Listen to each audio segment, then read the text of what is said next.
Abigail Cannon here from Fiction Atlas Press, bringing you another Indie Connection. Today I'm going to be telling you about some indie books that you might enjoy if you're a fan of Django Wexler's Ship of Smoke and Steel. The first book I have for you is called Crimson Horizon by Heather Renee and Leela Grace. Even monsters can have human faces. When Lavinia Maycott's home is attacked by villainous pirates, she isn't sure how to find peace being a survivor. With her family murdered, she has only one place to go. However, her betrothed's estate isn't the safe haven she was expecting. Alone and running for her life, she finds acceptance with a small group of rebels intent on fleeing the island in search of safer territories. When that proves more difficult than any of them realize, Lavinia must choose between letting harm come to her new friends or sacrificing herself to save them. It will take all the courage Lavinia didn't know she had to make it off the island alive. But even then, vampires and pirates roam the seas, making nowhere safe. The second book I have for you is called The Devil's Fire by Matt Tomerlin. The waters of the Caribbean run red in this brutal tale of revenge that is not for the faint of heart. Catherine Lindsay, the pampered young wife of a wealthy ship captain, has left her leisurely life in London to accompany her husband to America.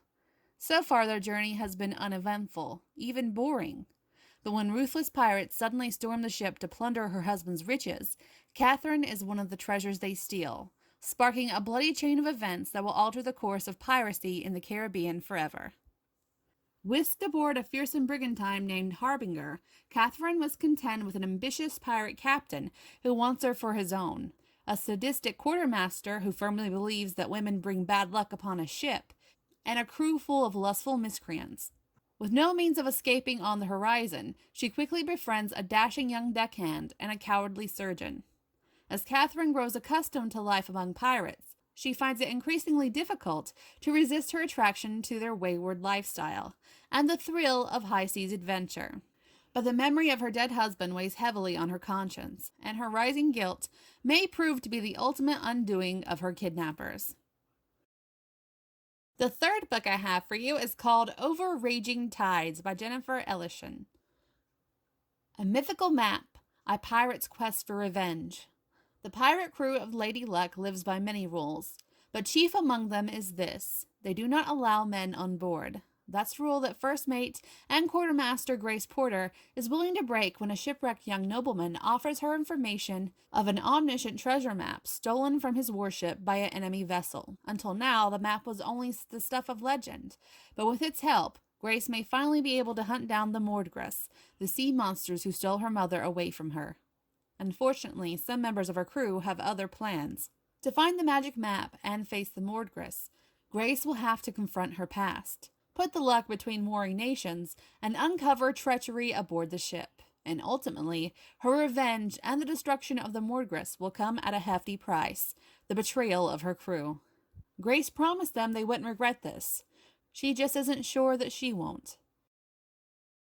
And the last book I have for you is called Immortal Plunder by Kelly St. Clair. There are 3 types of people in the Exocean realm: males, females, and pirates. I'm a pirate, one with 6 overprotective fathers for a crew, and if I'm telling the honest truth, not just the pirate truth, having so many fathers is working pretty well for me so far.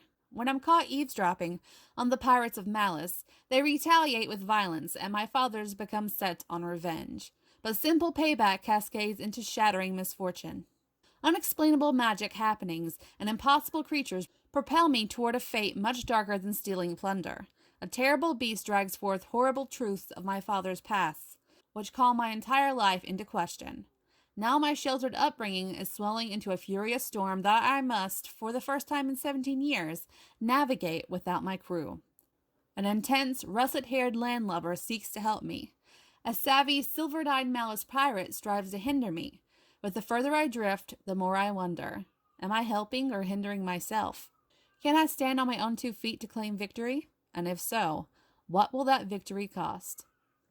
Okay, that's all I have for you this week. I'll see you next week on the Indie Connection. Bye.